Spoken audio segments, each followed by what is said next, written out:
Good evening, everybody, and welcome to the final word here on the It's a Wrap Sports Network with your boy MattyB on the call on this glorious Monday, December the 12th. Not December the 12th, December the 9th. That's right, not yet. It's not the 12th yet. December the 9th, 2024, and boy, oh boy, I don't even know where to start. Honestly, I don't. I am buried alive, literally, in stuff that's got to be discussed and juicy. I mean, like dripping juicy stuff that we got to get into tonight. Some breaking news as the armor of the Philadelphia Eagle castle is beginning to shake, and it's got homers in the Delaware Valley running scared, folks. If you thought that homers were in denial, if homers live in a constant state of denial, wait till you get the latest news that's come out of South Philly, as once again players are speaking out of school. And it could definitely have some ramifications going forward, especially in light of yesterday's 22-16 win over the Carolina Panthers in a game where the Philadelphia Eagles played very less inspiring football. A team that's got Super Bowl aspirations, a team that's allegedly rolling on this elite level of defensive play, the MVP type season of Saquon Barkley. Congratulations, by the way. He set the single season Eagle rushing record, or I say he broke it and then set the new one, breaking LaShawn McCoy's record yesterday. And all this greatness I've been hearing about this Philadelphia Eagle team for the past 14 weeks have essentially come asunder in the course of 24 hours. And we're going to definitely, we're definitely going to get into that. I'm going to put to bed finally one last time, at least for this round of action, the battle I'm having with Anthony Gargano over there at PHLY. For some odd reason, I'm apparently at odds with him. And we're going to put that to bed one last time. I'm going to make one last comment about that. We got some Flyers wrap to get into. It's not been a good weekend. It's been a very disappointing weekend, especially when you're a young team trying to rebuild. It hasn't been inspiring hockey from the Fly guys, and we'll get into some of that and maybe ramifications long-term as we move forward into this week. We got baseball news all over the place. Juan freaking Soto, a 5-year, what is that, $575 million. What was the goddamn number? Let me look that bad boy up. 15 years, $765 million. 15 years and $765 million contract. Works out to about $51 million a year. Can you even spend that? I mean, I could try, but boy, $51 million a year. The Phillies finally made a move, not quite Juan Soto-ish, but it's definitely a move that could help this team if it works out. But I'm going to push back on the move because it's somewhat of a reach. It's a player who's coming off of some major injury issues that he had in 2024. Can he recapture that glory for a team that's on the cusp of winning a World Series, allegedly? Also, got the winter meetings in baseball in full swing down there in Dallas, Texas, as we could potentially, hopefully, another move could be coming out of that. And over the next couple of days, we'll get you caught up with all the latest and greatest in the hot stove arena. We got of the night segment. We're going to talk Flyers prospects tonight. What else we got? We got we got a new thing tonight. We are now, it's the holidays, by the way, if you didn't notice. It's the Christmas season. And here on the final word, we want to get into the Christmas season. So we're going to debut tonight our top 10, our 10 days of Christmas movies. I will reveal one of my 10 all-time favorite Christmas movies, starting with number 10, one a night, working our way all the way down to number 1, which we'll reveal either on our Christmas Eve episode or our Christmas Day episode, depending on what comes first. I haven't decided whether or not I'm going to be on the air on Christmas Eve or not. If not, we'll do it on Christmas Day. But if you're not, it'll be revealed at Christmas.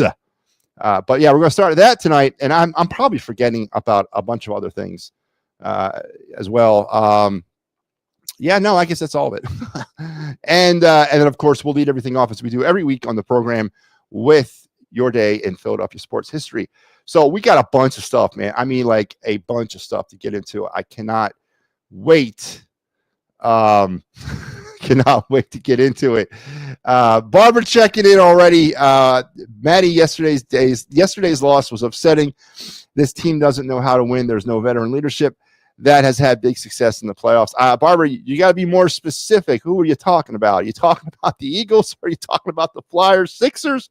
Are you tossing some Phillies Nuggets out there at me? I need you to be more specific. I think you might be referring to the Flyers. And if that's the case, you're absolutely 100% right. But playoffs, come on, man. I hate to sound like Jim Mora here, but are we really talking about the playoffs for the Flyers?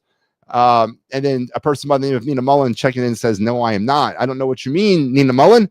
I do what I want to do with no ramifications or care because I am me. I'm MattyB. MattyB has no chains that bind him. So I don't know what you're talking about, but all right, let's get into our day in Philadelphia sports history because it has a baseball theme. It has a winter meetings theme to it this year for this night in Philadelphia sports history.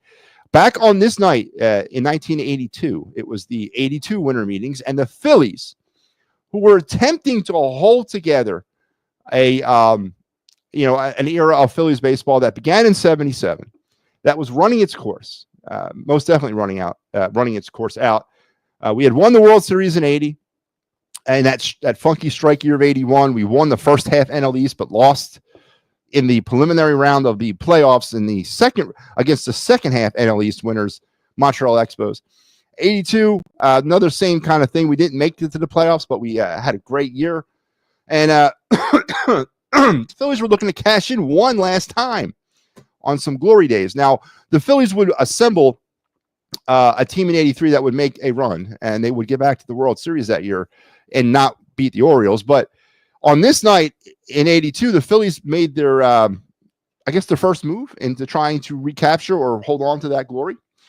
They traded 5 players to the Chicago Cubs, to the Cubs. No, I'm sorry. They traded 5 players to the Cleveland Indians. Yeah, that's right. Cleveland Indians. What am I thinking here? Julio Franco, George Vukovich, Manny Trio, Jay Baller, and Jerry Willard was all sent on this night to the Cleveland Indians for a left fielder by the name of Von Hayes. Now, Von Hayes, who was given the nickname in tongue-in-cheek, I think, by Pete Rose, 5 for 1 was his nickname, of course. It was definitely a tongue-in-cheek nickname because of all the players that were sent for Von Hayes. Von Hayes was supposed to be this, he had a slick swing.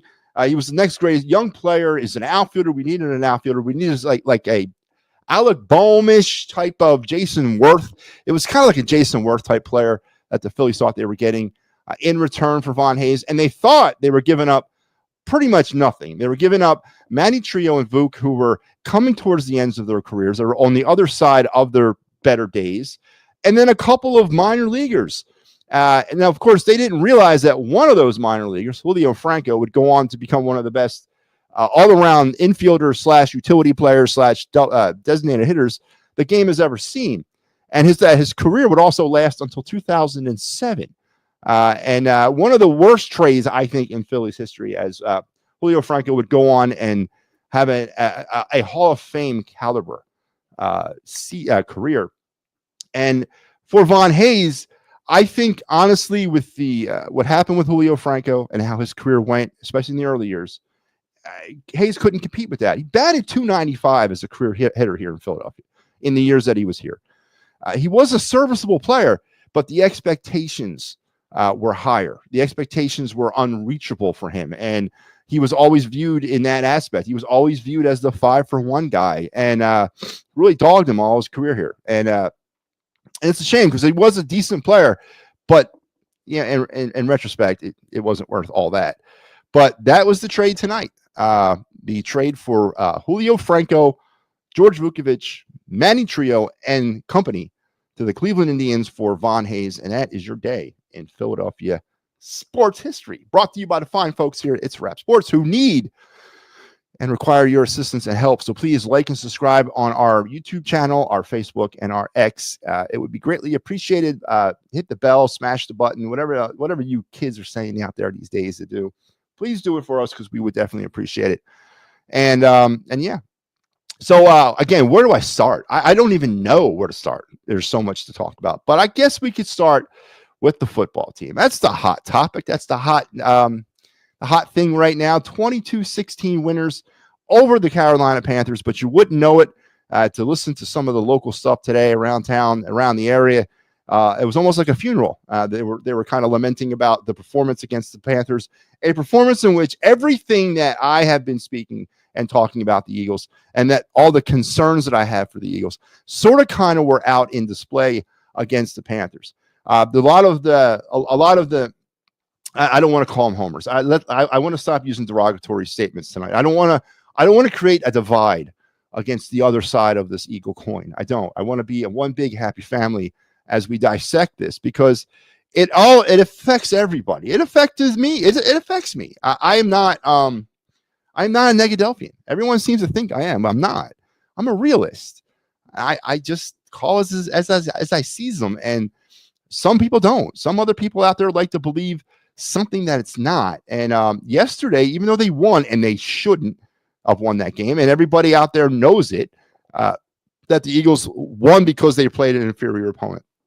But in a game where they should have won 42-20, in a game where they should have steamrolled a lesser opponent with that dominant rushing attack led by Saquon Barkley, that elite defense, and the elite quarterback play of Mr. Jalen Hurts, the Eagles this game should have been over at halftime. It really should have been, and it wasn't. And as I said, if it hadn't been for the football gods smiling upon the Eagles, much like they did during the 10-1 run of last year, they would have lost this game, and they should have lost it. And I hope they know that, and I hope they recognize that and accept that. And coming out of this game, we're left with a bunch of questions. But are we, though? Because the questions that I'm left are the same questions that I've been talking about for 14 weeks. Now, apparently, it's picking up some traction. Now, apparently, other people are speaking about what is going on with the Philadelphia Eagle passing attack. All of a sudden, after 14 weeks, we want to start paying attention to that, even though we've known it to be a problem all season long. Even though I've come on this program and other programs and spouted my venom about how one-layered this offense is, how one-layered it is with a running attack, and then a passing attack that relies completely on sideline Hail Mary plays and the athleticism of A.J. Brown and Devontae Smith. And if a team ever found a way to somehow mitigate the damage done by Saquon Barkley and attempt to try to maybe, I'm not saying load the box, but try to contain A.J. Brown and Devontae Smith and seemingly put the game in the hands or the arm of the quarterback, they were going to have a good opportunity of winning. And yesterday, you saw that. Yesterday, it was on display. And I go back to the Ravens game a week earlier, and I want to remind everybody out there that what Lane Johnson said at halftime or at the end of the game in the locker room after the Ravens game. What did he say? He said that the Ravens defense was calling out the offensive plays on the line. They knew what plays the Eagles were about to run. Is that the blueprint? Because much like a year ago against the 49ers when Bosa was doing it, which signified the end of the 10-1 sham of a season, is that what the Ravens game was? Have teams now figured out what the Eagles offense is? Have they understand now what's going on? Because the playbook has never been in full effect. Kellen Moore has probably 3/4 of his playbook that he can't run because of the quarterback's problems, I guess we can call them.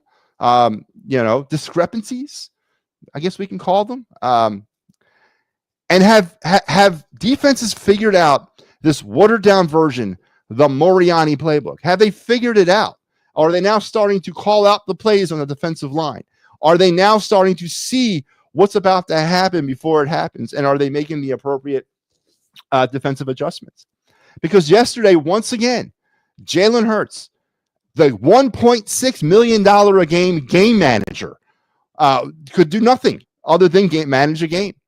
The much talked about by me, the Eagles' inability to throw to the middle of the field was once again on full display. what was it now? Yesterday, we had ourselves, I have it circled, 21 pass attempts by Jalen Hurts. Only 3 of them were to the middle of the field. 3. Now on the season, 325 pass attempts by Jalen Hurts. Only 42 of them have been to the middle of the field. 7% of the time, the Eagles are using the middle of the field when they throw the ball. So that means 93% of the Eagle aerial attack is to the sidelines.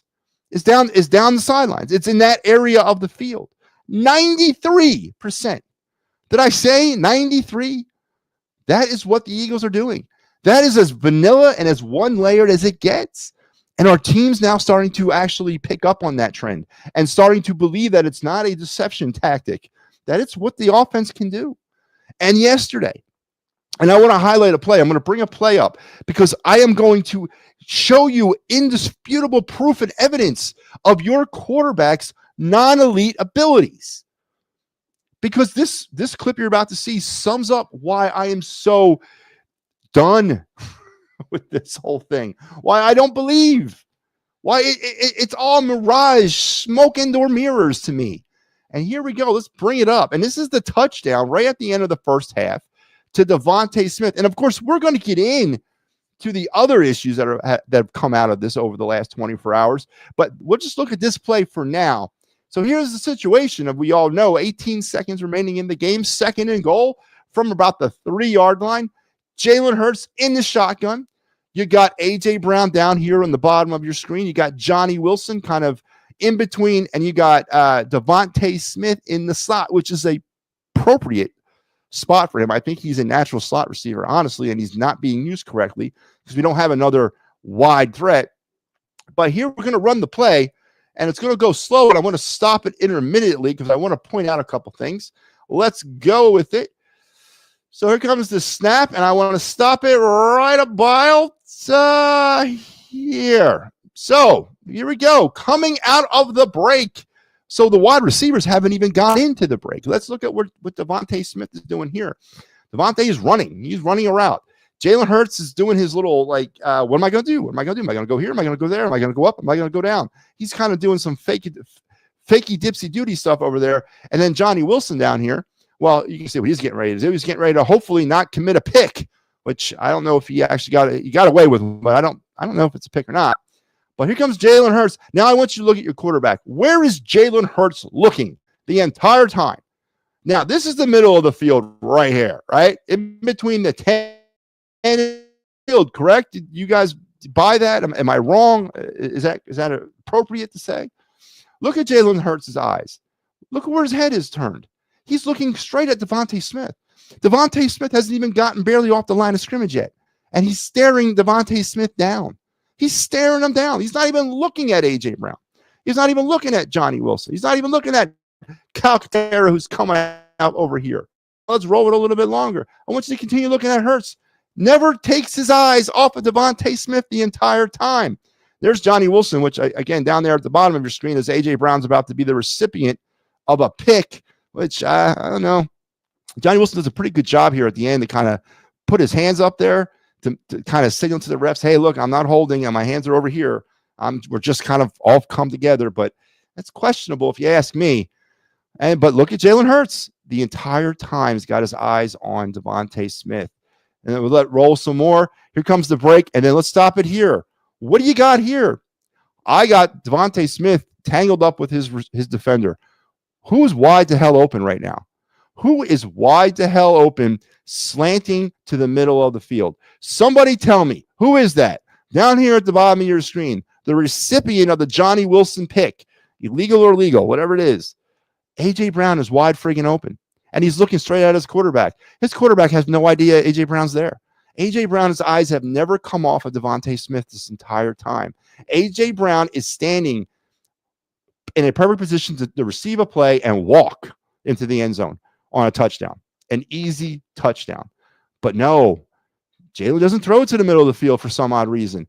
Maybe maybe it's completely shut down to him. Maybe he's got blinders to the middle of the field. I don't know, but this is pathetic. This is goddamn pathetic. This is your $1.6 million a game, not a year, but a game quarterback. He's got his number one primary weapon wide the hell open on the what? What is that? The 3 yard line, almost the 2.5 yard line. Not a defender anywhere near him. He could catch the ball and walk into the end zone. You got the guy who ends up catching the pass tangled up with his defender. Jalen Hurts decides, I'm not going to take the short thing with A.J. Brown slanting to the middle. I'm going to take the harder play to the sidelines. And here we go. Now, right here, it's too late. It's too late. Even if Jalen Hurts was looking in A.J. Brown's direction, which he wasn't, it would be too late at this point. Actually, you know what? No, I don't think it would be too late. A.J. Brown might get hit, though, at this point, as this defender has already picked up on him. But I don't know. I think you could still probably get the pass in there now. Now, at least Devontae at this point has now at least turned around and is looking back at his quarterback, who has never taken his eyes off Devontae Smith. And then Jalen Hurts is actually, to his credit, we'll let it run out now, is going to deliver a beautiful ball here for the touchdown to the sidelines. And there's the Eagles. The Eagles go up 14-10 at this point.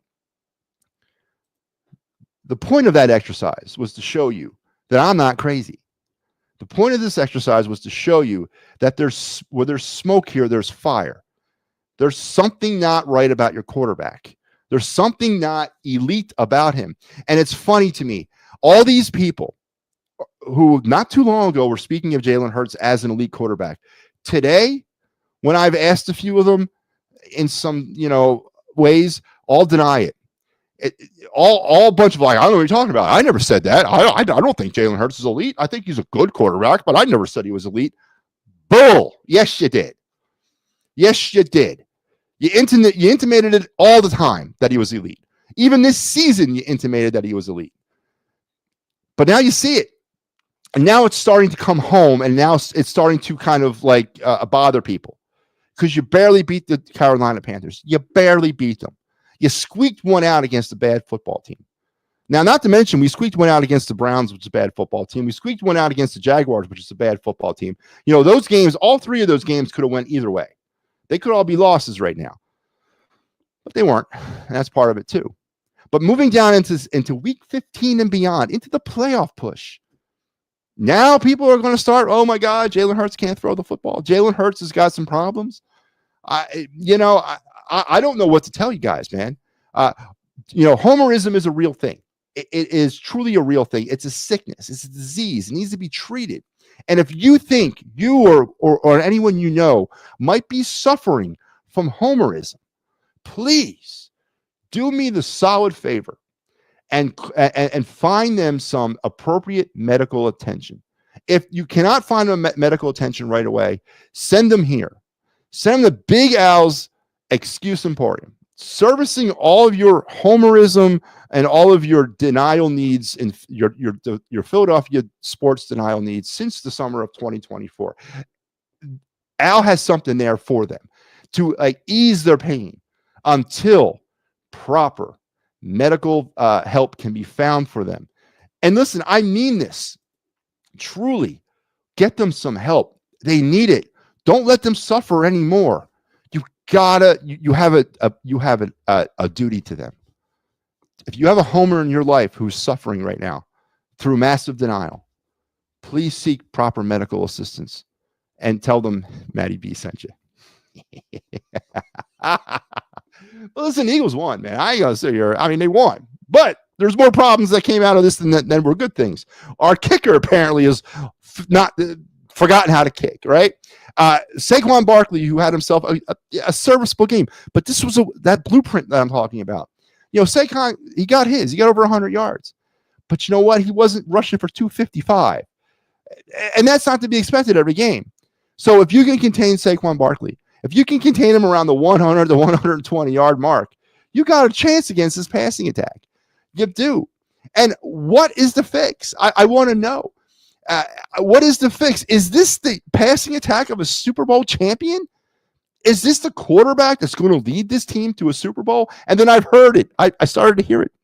The comparisons between the 2000 Ravens and this Eagles team, the Trent Dilfer and Jalen Hurts comparisons, and also the more ridiculous comparison between the 2000 Ravens defense and the 2024 Eagle defense. That's the most ridiculous thing. And what happened yesterday to that vaunted Eagle defense? They were exploited by a bunch of veterans. Adam Thielen took Cooper DeJean apart yesterday.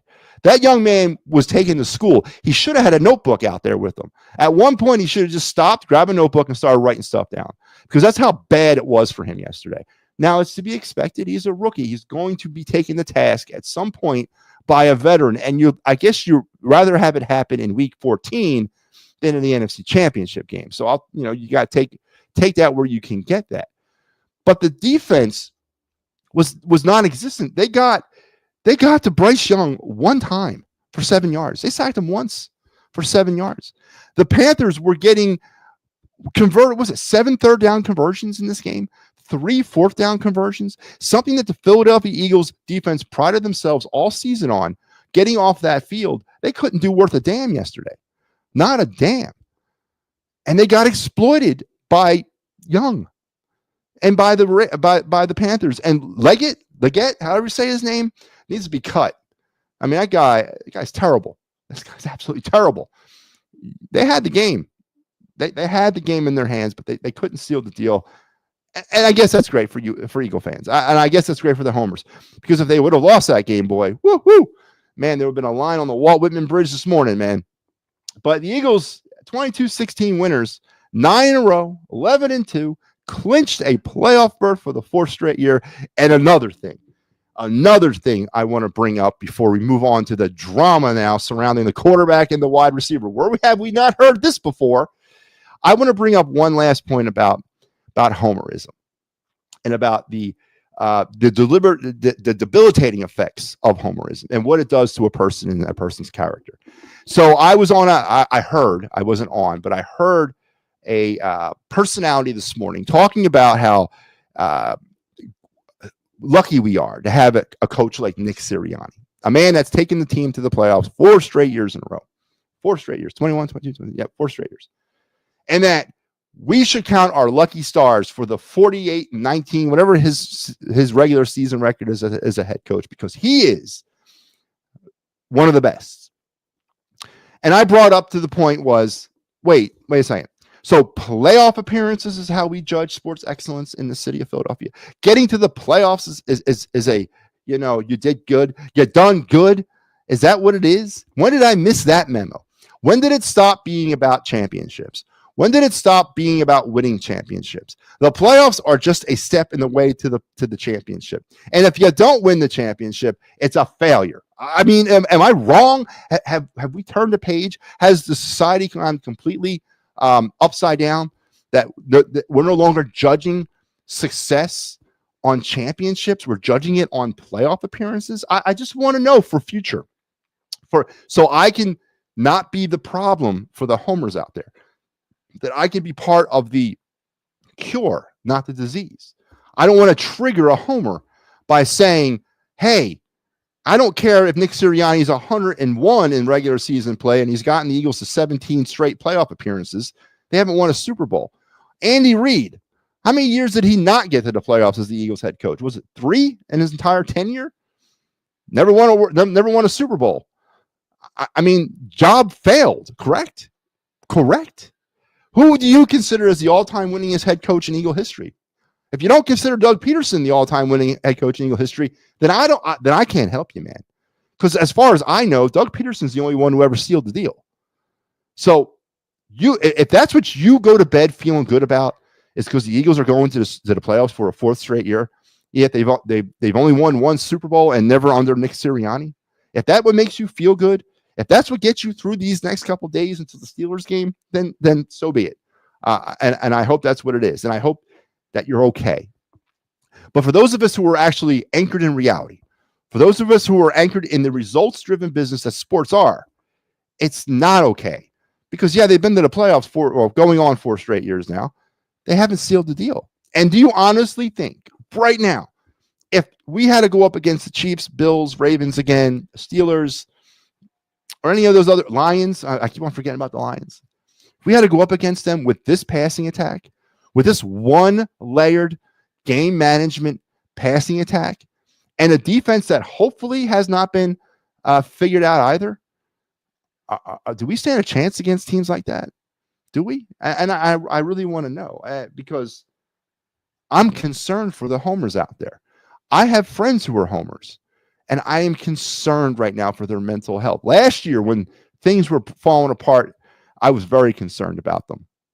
This year, I'm concerned because I think this year it's going to be a harder fall down to earth than last year, because I think this year the fall is not going to happen until the playoffs, and that's going to hurt really bad.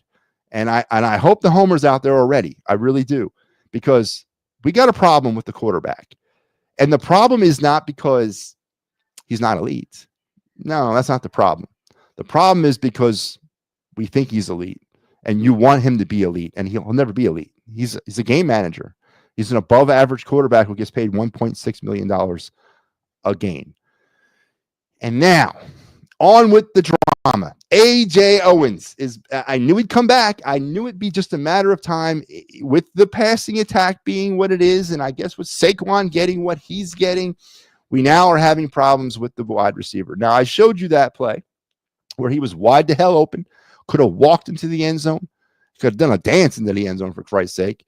There was, I guess, another play in that game, and there's been some plays over the last few games where he's starting to get a little concerned, and I'll use the adult word concerned, about his not getting his. And he had a little mini blow up yesterday in his stall with the press availability. And today, one of his teammates, Brandon Graham, once again, maybe Brandon was the guy last year that started all that. We were looking for that whistleblower last year, the leak. Remember that? And we all thought it was Fletcher Cox. Maybe it was Brandon Graham. Because what does Brandon care? I mean, yeah, what does he care? I mean, his tenure's solid here in the city. But he went on the Brandon Graham show today on WIP, which kudos WIP, by the way, for not falling into line with everybody else, because, you know, WIP does have to pay their bills too. And I get that. But this was Brandon Graham today on the Brandon Graham show, courtesy of WIP. Let's roll it. And maybe I'm misunderstanding this. Well, see what you think. Let's hit it.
So AJ Brown's got a problem.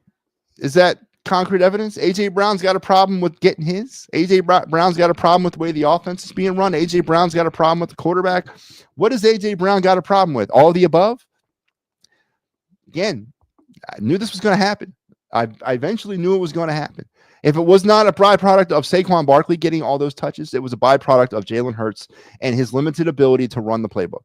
And now AJ Owens has a problem, much like he did last year. But once again, I'm the villain for bringing it up. I'm the villain for talking about it, because last year the homers wished it away. Oh, no, it's the media. They're trying to create a story. Well, why is it now a second year in a row? Is it the media again? Brandon Graham is not with the media. Brandon Graham's a teammate, right? Brandon Graham's inside that locker room. Brandon Graham knows more than what he said in that. I mean, he said too much there, and he probably knows a lot more. And again, was Brandon Graham the guy last year who leaked all that stuff about what was going on in the locker room last year?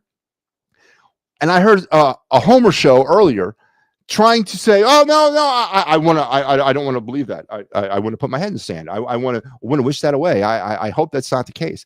Listen, who cares if they don't like each other? Who really gives a damn? But once again, in this town, we're so fixated on us not being that franchise. We always want to believe we're not that franchise. Well, everybody else is dysfunctional, not us.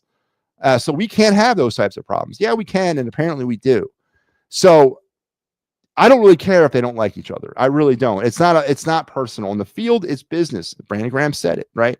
They're getting paid big money. As I mentioned, Hurts is getting $1.6 million a game to play this game.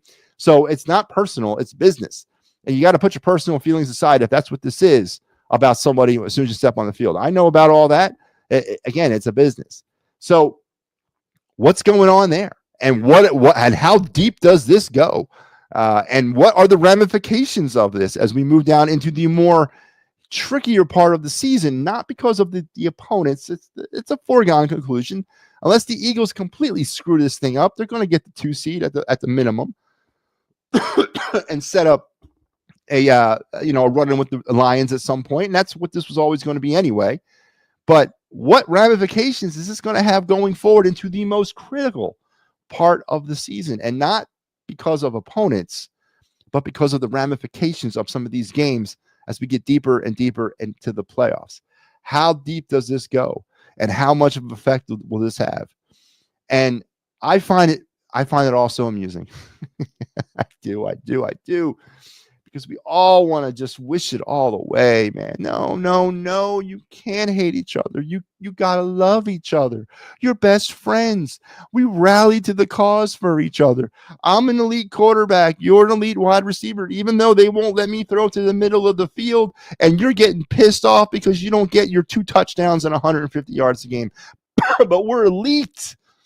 We are the pillars of this game. And then you got Darius Slay thanking himself for his effort yesterday. If it wasn't for me, I want to thank me for. I mean, what is this nonsense on this team, man?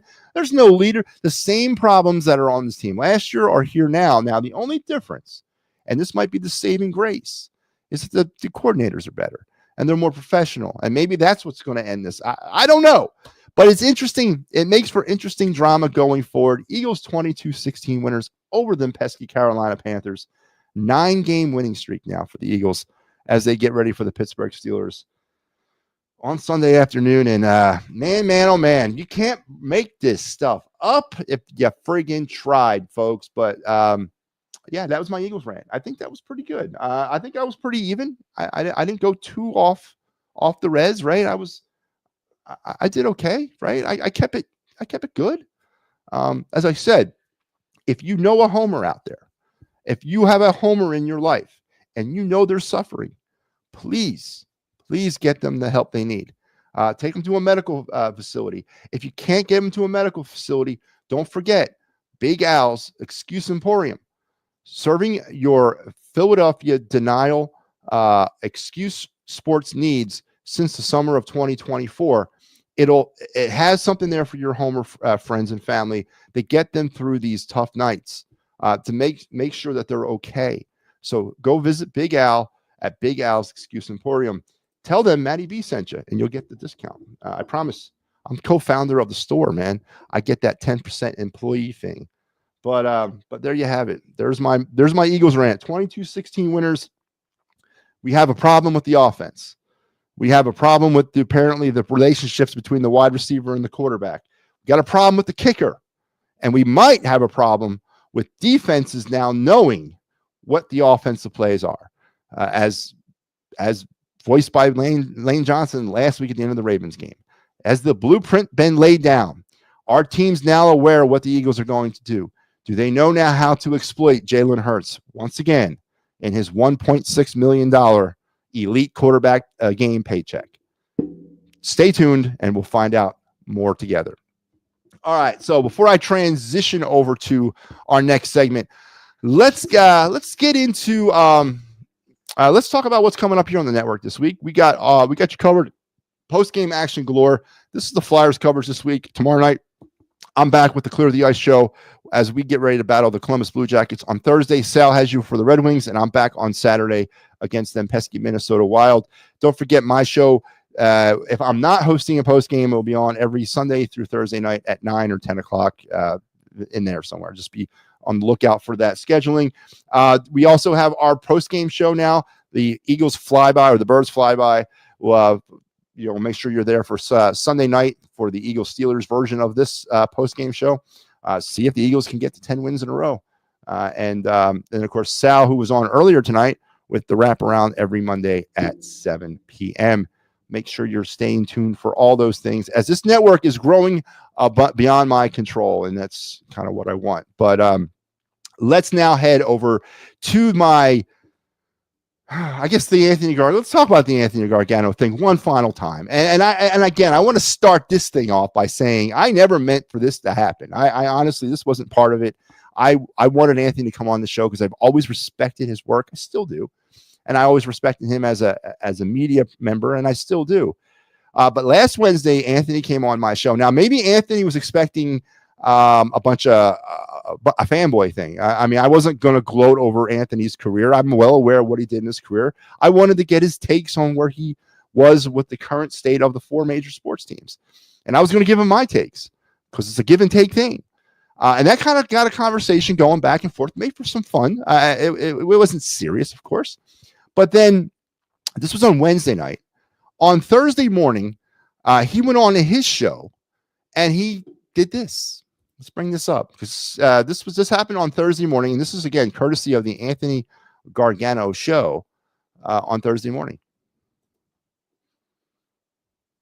It's a nice guy, has a local podcast, and he asked me to come on. And he was a real nice guy, but very negative, Matty. Right? He was real negative. Like everything was like, I want a title, I want a championship. Are you telling me the Eagles are his championship quality team? I go, yeah. They're undoubtedly a contender. Well, I don't know about that. How could you say that? Well, look at their defense. Could they, like Jalen Hurts? Look at their defense and watch them play. They run the ball, play defense. Yeah. Like their defense is a top 2 defense in the league. Who was the horrible Ravens quarterback that won? If you got a solid defense and a running game. Yeah. That plays. Brad Dilfer. Dilfer. Yeah. It hurts. All right. That was on Thursday. And by the way, that was Trent Dilfer. Great job, guys. I'm not going to back off of what I said. Of course I want championships, and I'm not settled, or do I not believe there's evidence in front of our face that there's problems here, especially with the Eagles. Now, I thought that was it. Yeah. No, Anthony doubled down on Friday. So this is Friday, courtesy of the Anthony Gargano show. Let me bring this up because, again, I didn't. This is amazing. I really don't know where this is coming from. Where we got here? All right, here we go. This is on Friday. Like they're just sick, right? Like they're unbelievable. And to come back, you fall behind 3-0, you come back. That shows a lot of stones. And tip it, bang, bang. Yeah, man. 2 goals in 1 shift, basically. I love the heart on that team. Like they show a lot of stones. They're going in the right direction for sure. They listen. I did that. I told you I did this podcast the other day. This guy Matt, and he's one of these. I'm a tough guy. Like it's great being a tough guy in your basement and never having to see anybody and own what you say and have understanding about builds and all thing. It's like, well, how long we gotta wait for the Flyers?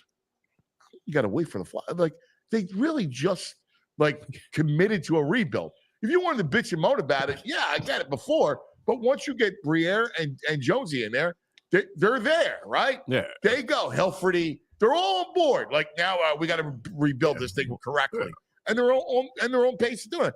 They're the last team you want to bitch about. Now you're going to be impatient with the Flyers. Exactly. It's been like 45 years. He's yelling at me. Why are they going to make a trade? Yeah. You're not making a trade now, dude. Nah, man. Okay, so that was Friday. Now he's calling me a tough guy. Which I am, again. And I said I came back last night on this because on the post game, and that was a Flyers-centric comment. I own everything I say, and I don't hide from nobody. And I'm not in the basement, by the way. I'm in a very nice home. It's got an in-ground pool right out in the back there. So I'm not in the basement. And I will stand up for whatever I say to whomever wants to hear me say it. And I'm not afraid of no man. I've seen and done things in my life I'm pretty certain Anthony Gargano could not handle. Very certain of it, actually. And I've not only done it one time, I've done it multiple times over the course of multiple years in conditions and situations that I don't wish on anybody. So again, I said this last night, know your enemy before you come after me. All right. Know your enemy. Know who you're starting to like poke a stick at before you do it. So first and foremost, yeah, you're damn right I'm a tough guy. And I won't back away from anybody. And I sure as hell won't back away from you. As far as my takes on the Flyers, that's great. Dan Hilferty, Keith Jones, Danny B, you own the rebuild. That's awesome. Now what? Right? We watched the Flyers stumble themselves through 3 games over the last 3 nights, or 3 out of the last 4 nights, basically snatching defeat out of the jaws of victory in all 3 of those games. And you're telling me that there's it shouldn't be a sense of urgency to try to find another piece or two to kind of kickstart the rebuild a little bit more? I got it. We've gotten to a certain point, but at what point do you stop? Right? It's all about winning and building championships. Is there a timeline that we have to follow? Well, you got to give Morgan Frost and Joel Farabee and Tippett, you got to give them X amount of time before you can make moves. Well, I disagree with that. And you know why I disagree with that? Because the people that are working out of that building down there have been involved in hockey all their lives. And they know what a Joel Farabee, what a Morgan Frost, and what an Owen Tippett, and so on and so forth. They already know what those players are going to be, at least for the Flyers. So, I take umbrage to what that statement was, because they're showed their heart, and that's great. The little engine that could Flyers. That doesn't satisfy me. Okay, they got hard. They got tenacity, and they work really hard. But now I want to win, and it's all about friggin' winning. So are we going to sit here for 5 years? Like I said last night, if that's what the plan is, then Danny B needs to come down. Keith Jones needs to come down. Hilferty needs to come down out of the ivory tower at Wells Fargo, come down and address the assembled media and the fans and tell them it's going to be a minute. Don't get your hopes up quite yet. Give us about 5 years. Because if that's what you're saying, then they need to let us know. Because right now, it seems a little foolhardy. We're watching a team that's giving everything they have every single night. They're laying it out on the ice, but they're just not good enough. How much more do we need to see of this product before you start saying, you know what, we need to add something here. We need to add something there. We need to get rid of this guy. We need to get rid of that guy. We need to call this guy up, sign him from minor or from juniors. We need to make some moves. We need to mix some things up. That's all I'm trying to say. It's a great story that the Flyers are no longer the laughing stocks. Now they're just that kid that fly in your ear that bothers you, but eventually you get it and you kill it. I don't want to be that fly either. I want to be the champ. So apparently I live rent-free in Anthony Gargano's head, which is not a good thing, Anthony. I'm here to tell you. And people that know me will testify to that. It's not a good thing to have happen. But I love Anthony, and I will welcome any opportunity to throw down with him at any point. And when I mean by throw down, I mean talk sports. Of course, you know what I mean, right? And that goes for any one of those so-called professionals over at PHLY, because also what I represent to them and what a lot of us represent to them, it's that legacy media thing. We are the new guard, and they're scared to death of us. They're scared to death of guys like me that have a microphone and camera and have created my own little network, that we're going to catch on, that we're going to catch fire, and that one day we're going to put them out of business. That's what it comes down to. They're scared. And I don't want it to be that way, because I am coming after what he has. Of course, that's because I want to win, but it doesn't have to be like that, man. We don't have to be enemies. But I got a lot of respect for Anthony Gargano. I do. And let's keep it up, man. Come on my show. I'll talk to you anytime you want, but you better come at me with a little bit, because you seem kind of foolish about what we talked about last week and then what happened on Sunday. And then what we talked about last week and what happened over the weekend with the Flyers, it all kind of backs me up versus what backs you up. So it kind of worked out kind of silly for him. But yeah, I love Anthony, and I welcome an opportunity to mix it up with him anytime, any day, any night of the week. And with that, let's segue into some Philadelphia Flyer talk. I'm not going to get too much back into the Flyers. We went over the Flyers a lot last night, and we went over them. Sal had the post game the other night. We talked about their upcoming schedule. We got, the undisciplined thing is starting to become a problem. As I mentioned on the post game, though, it's not news to me. They've had problems with giveaways all season long, which is a symptom of undisciplined hockey. But now it's bleeding out into other aspects, and that's a concern, because now the coach did not tamp that part down when it was just in giveaways and just in kind of their They're on ice with stick play and puck play. Now it's starting to bleed out into other aspects of the game. The penalties are becoming a problem. Taking too many penalties. The power play or the penalty kill is started to kind of leak a little bit here and there. So it's got to get it's got to, and this is something that we're not used to seeing with the Flyers. Even last year in that great story that they were a very disciplined team. Last year they only averaged 5.5, 6 giveaways a game. Right now they're averaging over 14, and that number's down from about 16 that it was a couple weeks ago. So they've started to get that under control, but now it's other aspects of their game that are undisciplined. So that's where the coach has got to step in, and I kind of agree with some of the people that are coming in for Torts a little bit. Yeah, and that's kind of where you need to come in and kind of put a handle on that. But as far as making moves and constantly trying to add something to keep this rebuild moving in the upward direction, I'm not going to back down from that. Of course, I want to make trades. Do you honestly think Morgan Frost has got any future with this team? Morgan Frost is going to be part of a Stanley Cup run in Philadelphia? He's not. Do you think Joel Farabee is going to be part of a Stanley Cup run here in Philadelphia? He's not. And the Flyers know that. Everybody knows that in the organization, right? And I think actually Forrester might be teetering a little bit right now. He hasn't played well. To be honest with you, I mean, I've never been a Forrester guy. I don't know what they see in him, honestly. But yeah, that was my Flyers thing. But let's get into our of the night segment as we'll talk some Flyers prospects because it's what we do here on the program. So let's go.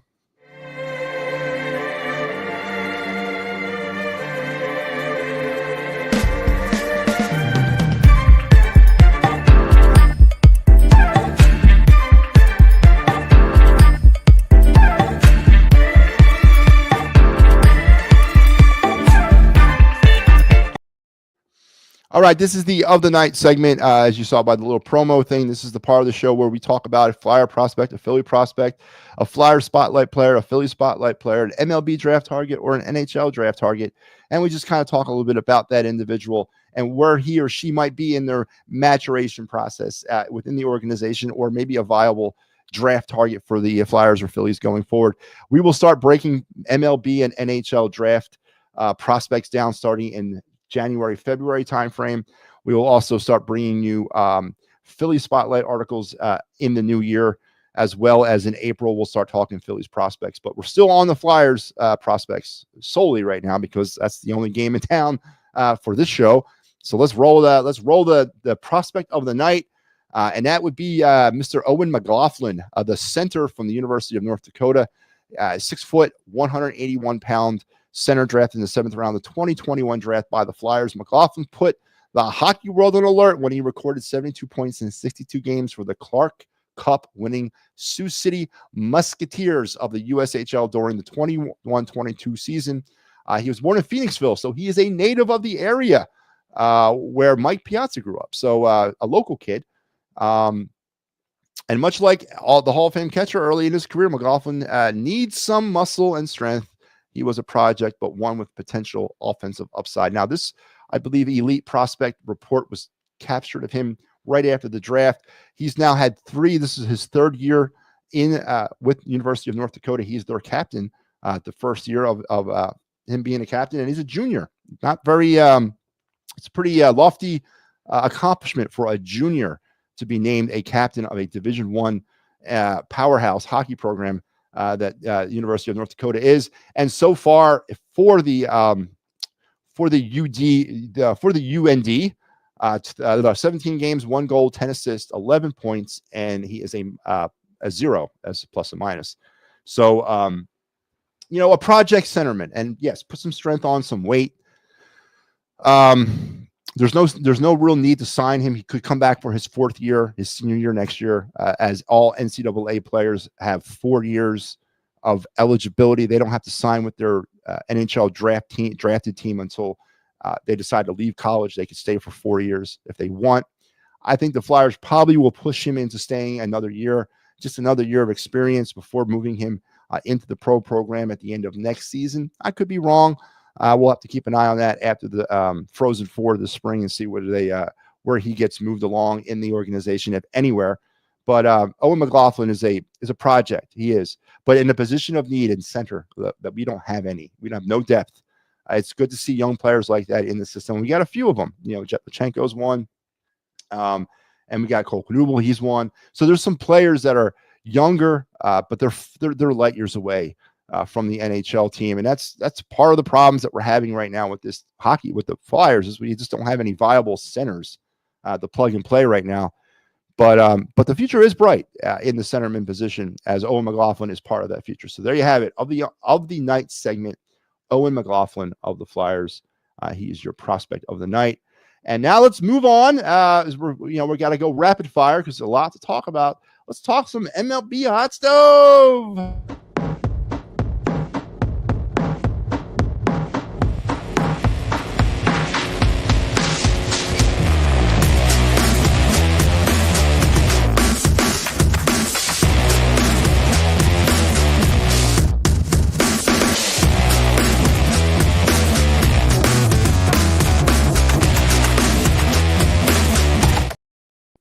All right, this is our MLB hot stove report, our update. We do this a few times of the week when it's needed.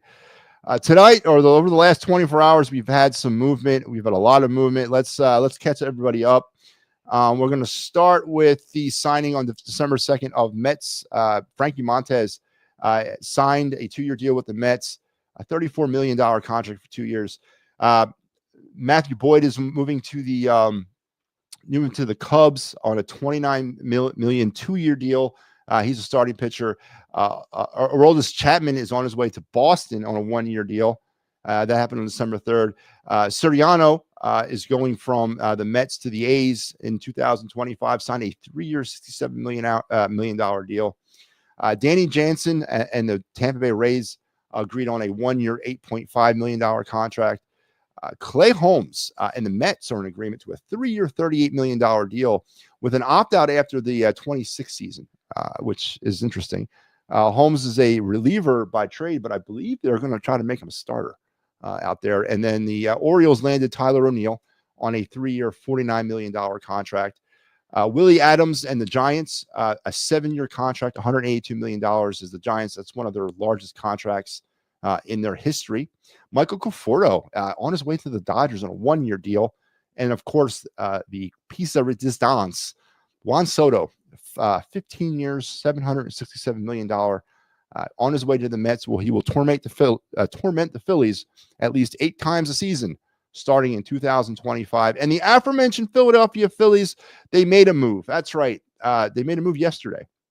And we addressed a need in the bullpen potentially as the Phillies signed Jordan Romero, the right-hander who has closer ability. He's a back end of the bullpen kind of guy. He's done both closing and setting up for Toronto prior to the 2024 season, which he missed significant time due to injuries. Only appeared in 15 games with a stellar 6.59 ERA, 13 strikeouts, 4 walks, and 8 saves.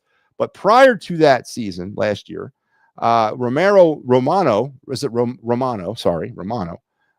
of the better pitchers in the American League. It was a quintessential all-star.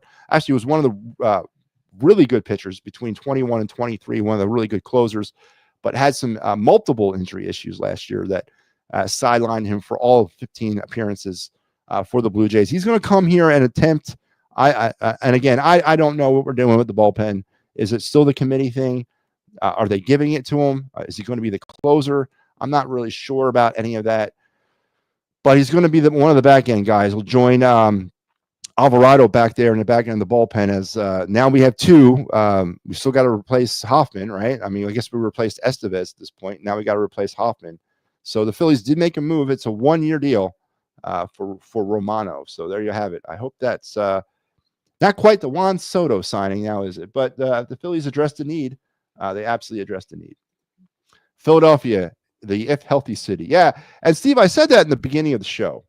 Is this the move that the Phillies, a quintessential World Series contender, is this the kind of move that you should expect from Dave Dombrowski to bring in if he can stay healthy, he'll be good type of player? I mean, we're all in, right?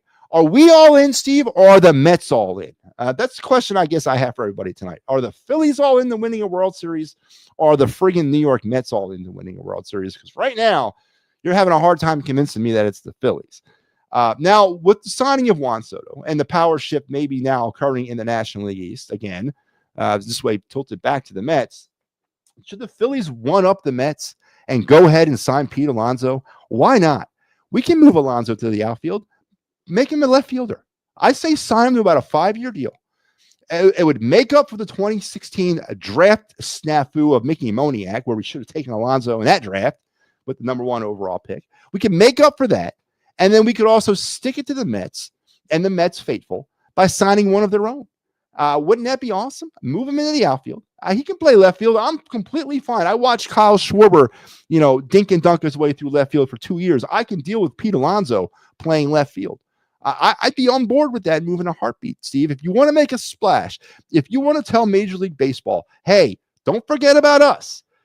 Jordan Romano is not the signing that's going to do that. It's going to be signing, say, Pete Alonso to a shocking contract, just to show Major League Baseball that we're here still and that we mean business. But yes, Philadelphia, if healthy city. There are Andrew Freeman special moves he does with the Dodgers. Yeah, I agree with you, Steve. But so that's your hot stove update. Hopefully now that the winter meetings are ongoing. They started yesterday, by the way, in Dallas. And hopefully now that the winter meetings are ongoing, we'll get a little bit more action here. Of course, the other move earlier was Blake Snell. He signed with the Dodgers. So that's 2 of the big high-ticket guys, Blake Snell and now Soto. Corbin Burns is still out there. Pete Alonso, as I mentioned, is still out there. Alex Bregman is still floating around out there. So there's still a lot of moves to be made.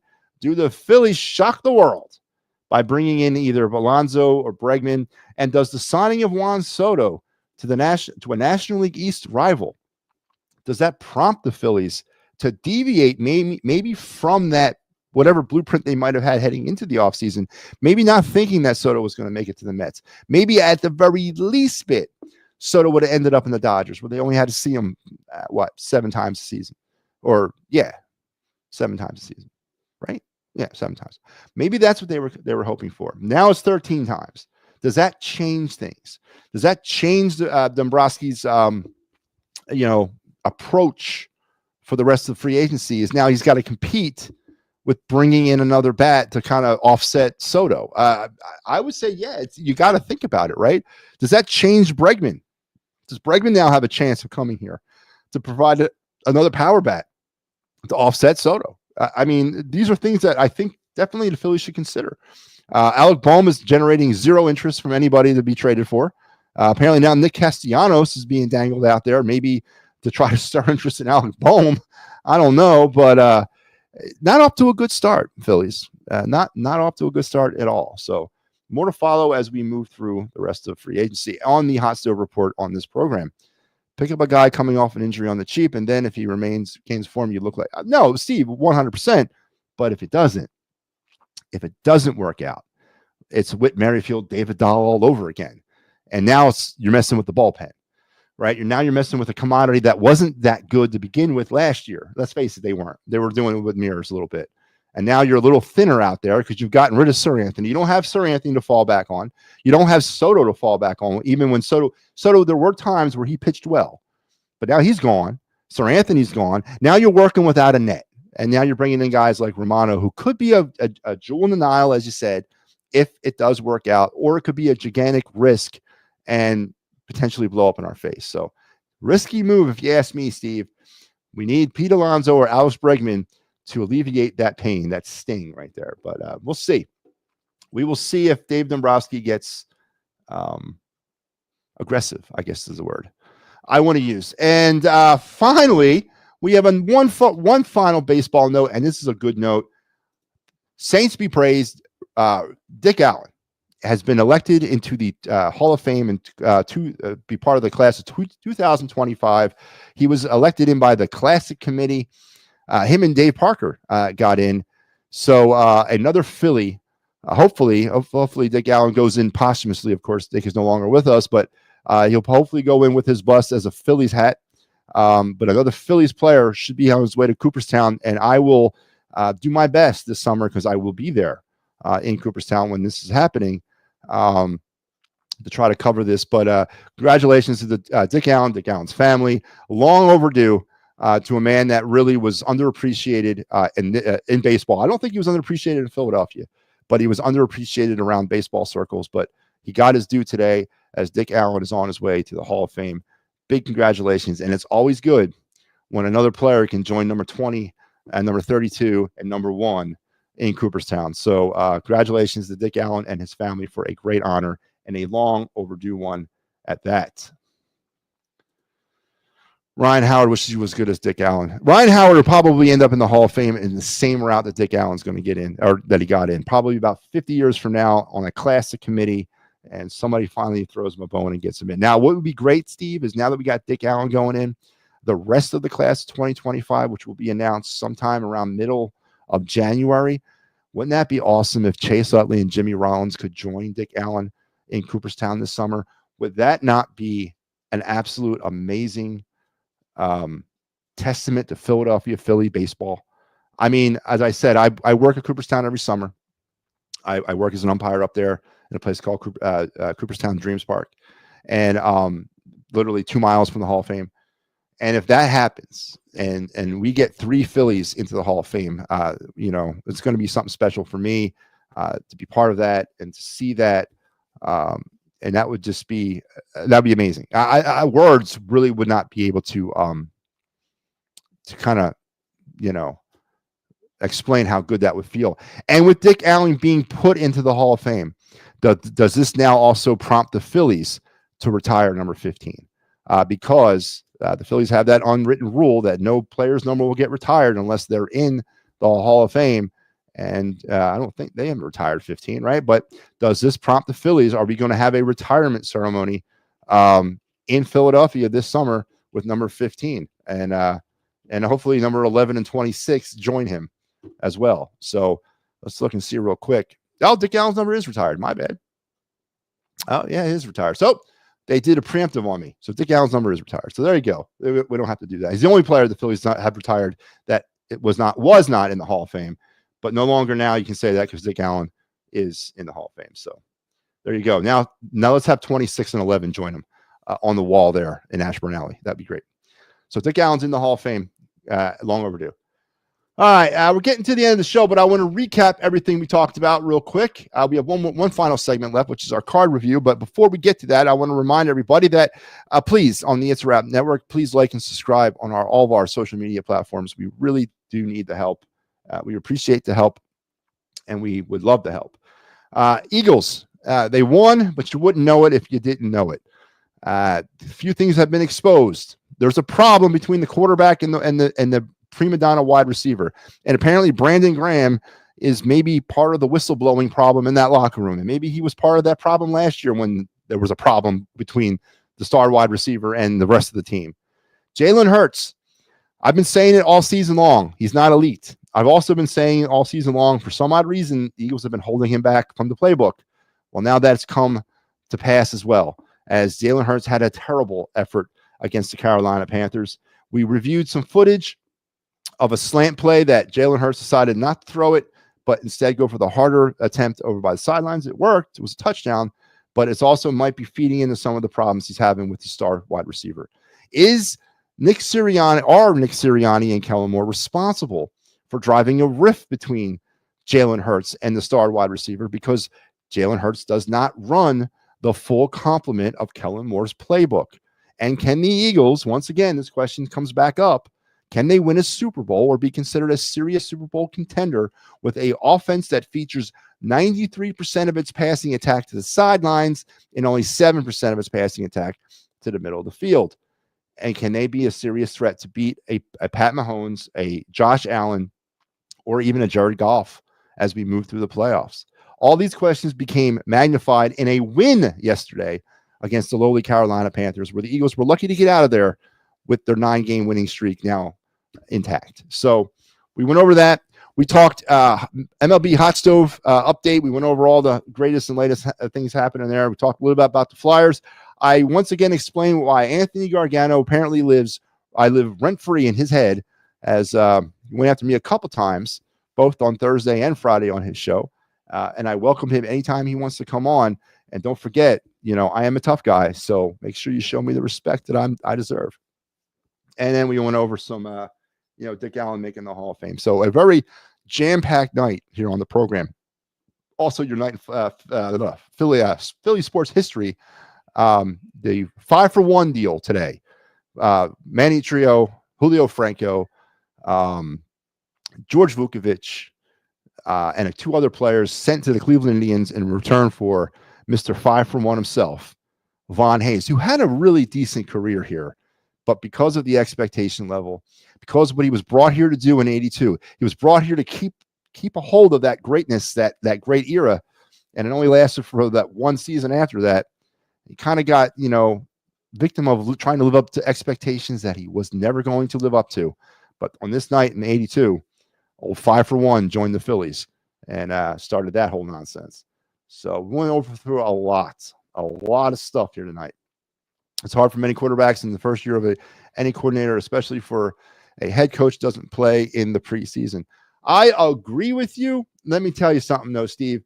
This comment, though, smells and smacks to me a little bit like you need the help of. That's right, Steve. Big Al's Excuse Emporium. Steve, it's serving Philadelphia sports fans excuse needs since the summer of 2024. You stop in and see Big Al. I believe the coordinator or the constant change of coordinators is on aisle 7. You just tell Al that I sent you in there, Steve, and he'll take great care of you because I'm not buying that, Steve. I'm not buying it. I'm not buying it. Do you think Pat Mahomes, do you think Josh Allen, do you think Jared Goff would actually be this affected or have this much of a problem dealing with coordinators? Is it optimal? Of course it's not optimal, but it's not something I'm going to accept. But I know Big Al does, and he accepts it at the Excuse Emporium, aisle 7. Tell him MattyB sent you, Steve. Come on, man. You're better than that, Steve. Steve got Excuse Emporium. I don't know if I've ever done that to you on the show yet, Steve. That might have been the first time. Hertz was better in the second year of Steichen. Von Hayes had a very good 86 and was a Met killer. He was, Steve, and he ended up batting .295 in his career as a Philly. It was very serviceable, extremely serviceable. Not many Phillies can say that. I don't think Mike Schmidt can't. Mike Schmidt's career batting average wasn't .295. Ryan Howard's wasn't. I mean, he was a very serviceable player. But it was the expectations that the Phillies brought him here for. And I thought also, what happened with Franco when he went to the Indians? What did Franco play? Like 6 games at the end of the 82 season for a call-up with the Phillies at the end there in September. And then he got traded. And then he blew up in 83, Rookie of the Year, All-Star. I mean, and then what his trajectory of his career was, it all came down right on Von Hayes for some odd reason. And, the expectations just, overtook him. I remember Von Hayes well, old number 9, man. I got his autograph one time. I was at a Phillies-Dodgers game. I was probably 85, 86 around that time. He gave me his autograph. He was driving a red Corvette convertible. I remember. I was down in the parking garage because my dad was a cop. And he could get through the security down there. So I'm standing there with a piece of paper and a pencil. Matter of fact, I still have the autograph. It's in my one of my collector books. So I remember that very well. I remember very, very well. Dude was tall, man. He was probably about 6'5". Dude was big. Skinny as hell, but he was big. If Franco sucked, no, absolutely, Steve. And it's the Franco effect. If Franco sucked, no one would have cared. Now, there was probably a little bitterness about Manny Trio getting moved. He was a fan favorite here, but he was coming. Yeah, his better days were behind him. Manny was nothing really with the Indians. He was older. Matter of fact, I think Franco took his job in Cleveland, if I'm mistaken. No, they were second base. No, Franco was a shortstop. But you're right. If Franco hadn't had the career he had, Franco retired in 2007. Do you guys know that? The guy played from 80 as a full-time player, 83 through 2007. Now, he moved in and out of the Japanese league. He went to different leagues and whatever, but his final game in the major leagues was in 07 with the Braves. Played for like 19 teams. It's an amazing career, man. Absolutely amazing career. But yeah, I agree. If Franco would have sucked, no one would have cared. But let's get to my final segment of the night, and that is my favorites. Wait, every night for this segment. It is, where is it? Let's do it. Looks a little something like this. Looks a little bit like I can't miss. Hey, this is what you call a bad. What? This is what you call a bad. What? Looks a little something like this. Looks looks a little bit like I can't miss. Ay, this is what you call a bad. What? This is what you call a bad. All right, welcome to MattyB's card review. That's right. This is the segment of the show where I take a sports card from my very vast, and I mean vast, sports card collection, and I spend a few minutes talking about the ins and the outs, the ups and the downs, potential financial value, potential nostalgic value, intrinsic value, all those great things.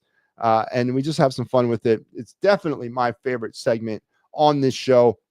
And, it's also a good way for me to database my cards because, to be honest with you, I did this summer put them all together in a collection, but I haven't had an opportunity to database them. But now as we go through these cards every night, I have that opportunity, so I get to database them. But we're sticking with baseball. It's been kind of a theme tonight. We'll stay on it.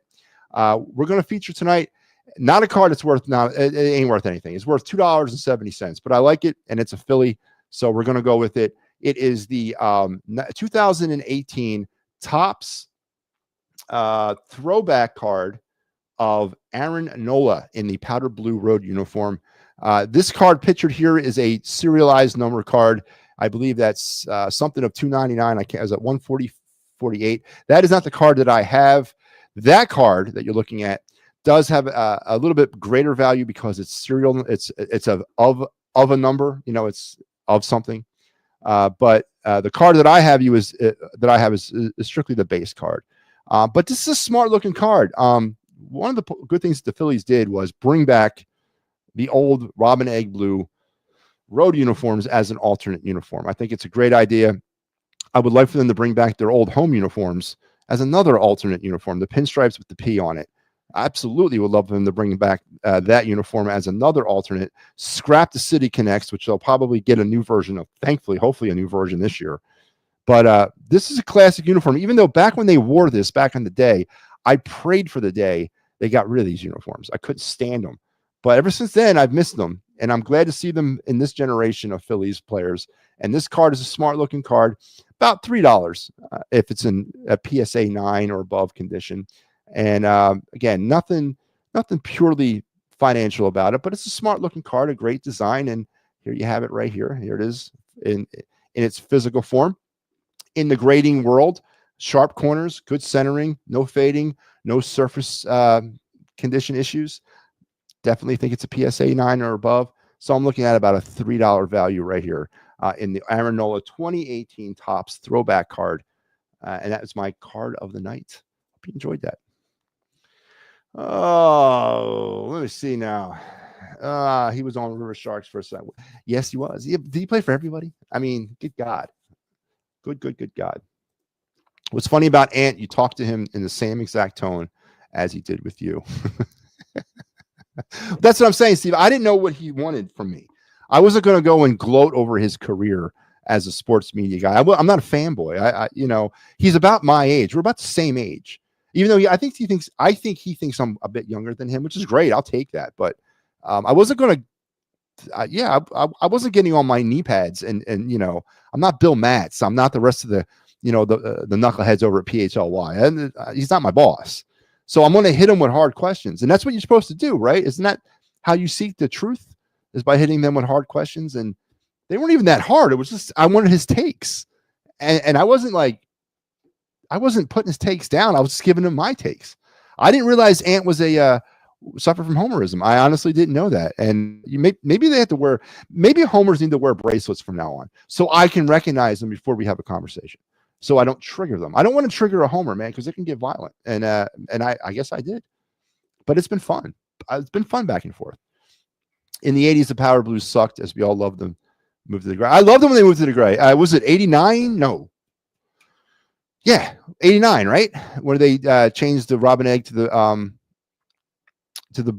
grays. That's all they did was change the color, right? The homes were still the same, and then it was in 91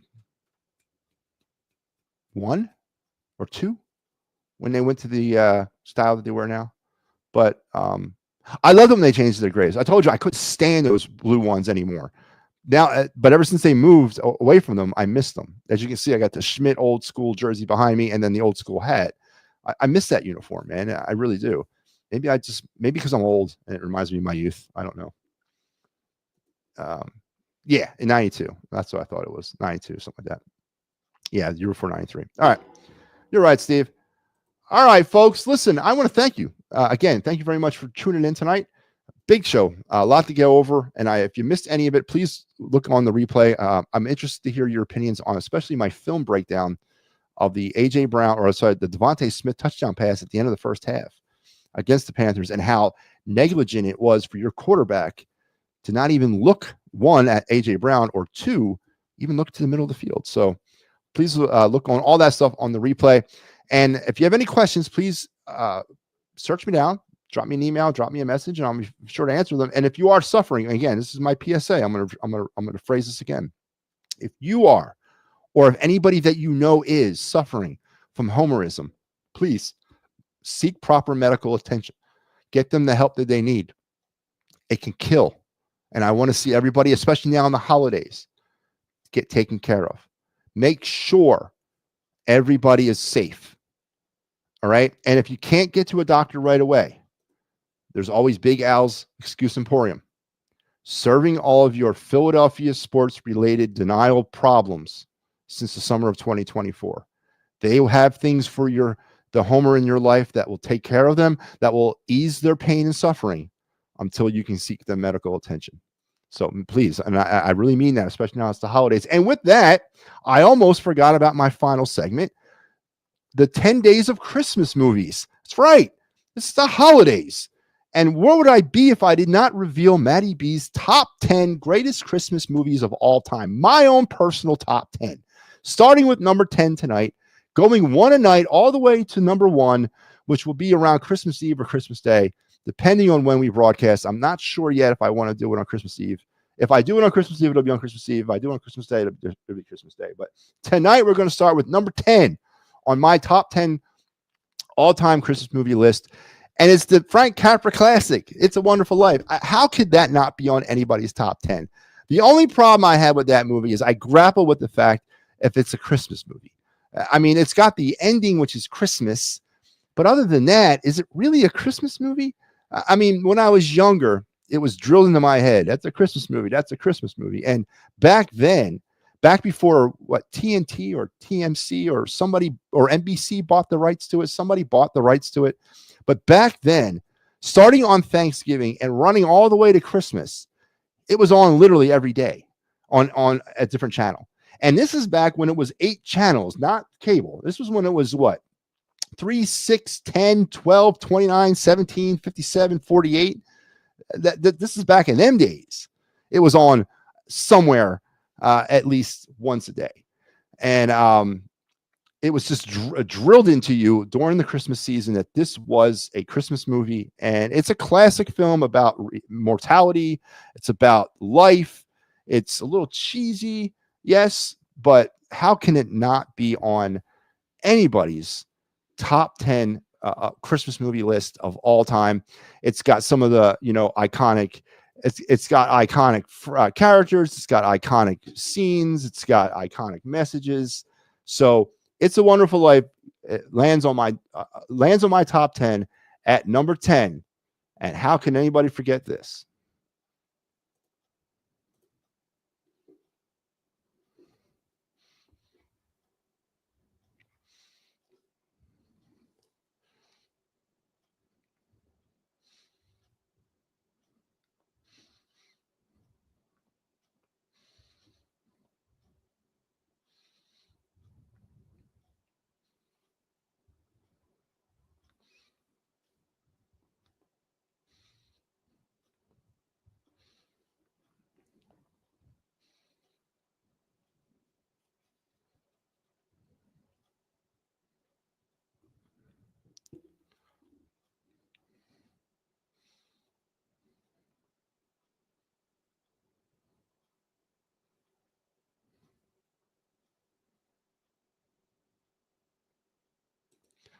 It's a bunch of hooey.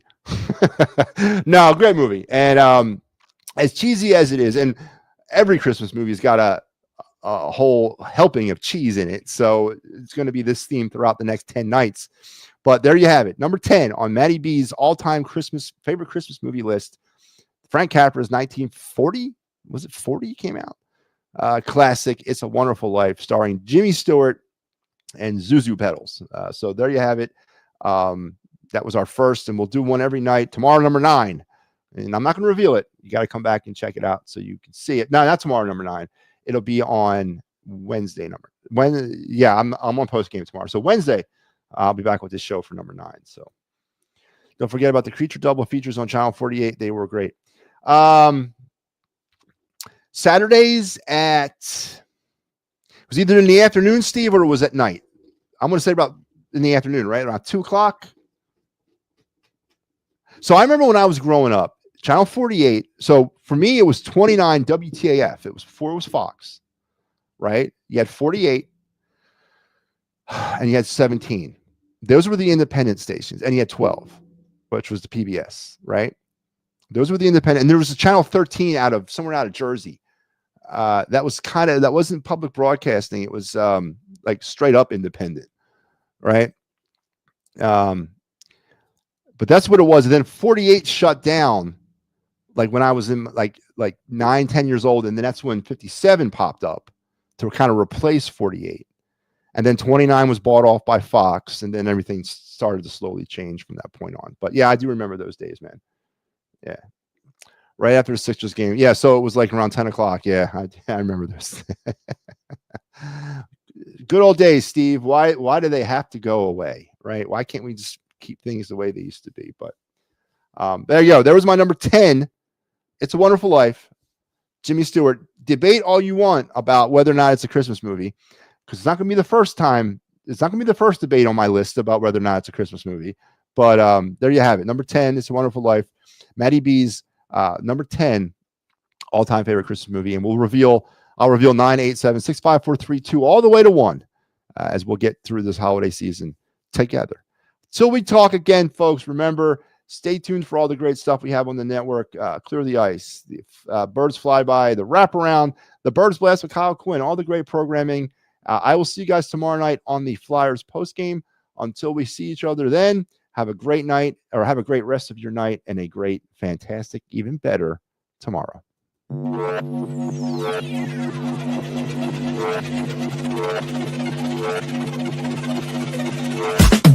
been coming up hot for a minute. Everybody know the drop when I'm in it. I drop the top when I'm in it. Everybody know the drop when I'm in it. Yeah, I go so yo. Everybody know I'm on it. You know when the click through to the send this possibly it's so be fine.